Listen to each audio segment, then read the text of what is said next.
Thank you, Mr. Speaker. As of today, Congress has less than 3 weeks to reach an agreement on government funding before the September 30th deadline. If we cannot complete this fundamental task, the one thing we have to do as members of Congress, we risk shutting down the government, an outcome that would have devastating consequences for the American economy, American families, and our national security.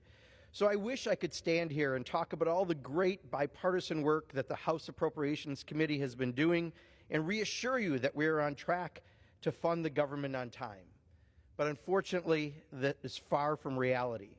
This year, House Republicans have abandoned bipartisanship and instead chose to draft some of the most extreme, partisan, and harmful legislation that I have ever seen.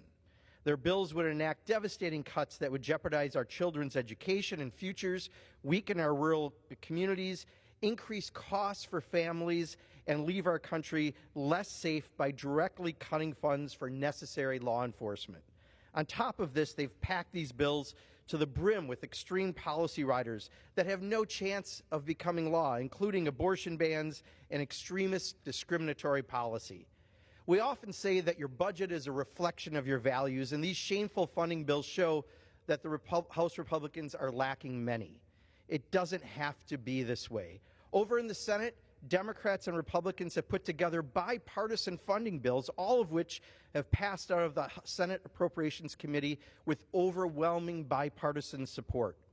House Republicans, however, are on an island of their own, seeking to jam their right-wing ideology down the throats of the American people or else subject them to a shutdown that will have devastating consequences. This would be the height of irresponsibility. It has become clear that the House Republicans do not have a plan. FAW impeachment is just a distraction. They do not have a strategy, and the chaos and confusion will come at a cost, a government shutdown that the American people cannot afford. Republicans in the House need to do the right thing. Come to the table with Democrats in both parties in the Senate, and let's fund the government. It's not rocket science. It's just basic governance. Mr. Speaker, I rise today to speak about what is happening in my home state of Wisconsin. There are calls from the gerrymandered state assembly to impeach the newest state Supreme Court judge before they've even heard a case. Judge Janet Protasiewicz was elected overwhelmingly. She defeated her opponent by more than 200,000 votes. She won by 11 points. In a purple state like Wisconsin, that's a landslide.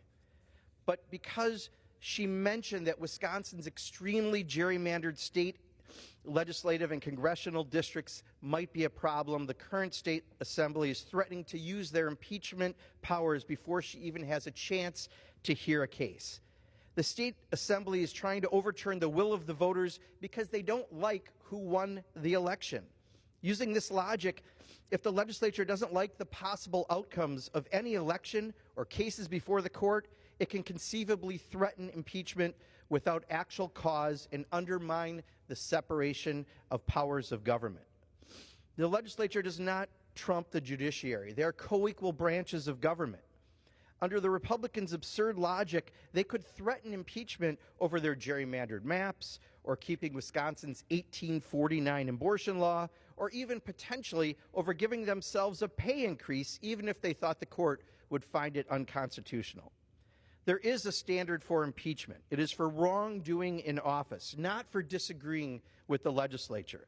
The fact that Justice Protasiewicz has not heard a single case makes this even more ridiculous. And now the Republicans in Wisconsin are maybe changing their tune. They likely realize that impeachment farce might be a bad idea, but that is not stopping them from coming up with new bad ideas to stay in power. Now they claim they want an independent commission, a Trojan horse to distract a way to stay in power, an idea that they previously dismissed.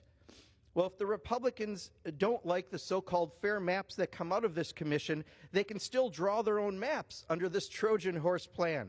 It only requires a simple majority, which when you have gerrymandered maps, you certainly have. This is wrong. It does not represent Wisconsin's values, and frankly, it's un-American. And I yield back. The gentleman yields back.